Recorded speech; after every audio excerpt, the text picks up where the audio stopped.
દર્શક મિત્રો, આપ જે જોઈ રહ્યા છો એ ભારત કે એઆઈની ઇમેજ નથી. કદાચ તમે નામ સાંભળેલું હશે. અમેરિકી અવકાશ સંસ્થા જે નાસા તરીકે ખૂબ જ પ્રખ્યાત છે, આ એના હબલ ટેલિસ્કોપ દ્વારા લેવાયેલો અવકાશનો ફોટો છે. તમને શું દેખાય છે? મને તો ડમરું લાગે છે. તમને શું લાગે છે? તો ડમરું એટલે કોણ? શિવજીની ઉપસ્થિતિ થઈ. અહીંયા શિવજી અવકાશની અંદર ઉપસ્થિત છે એ સાબિતી આપે છે. એ ખ્યાલ આવી ગયો ને?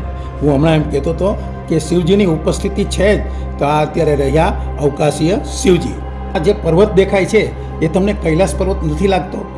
આપણે જે આયામની અંદર આપણો જે દ્રષ્ટિકોણ છે, આપણે જે આયામથી ઓળખી શકીએ, આ એની ઉપરની વાત છે, એટલે આપણા મગજની બહારની વાત છે.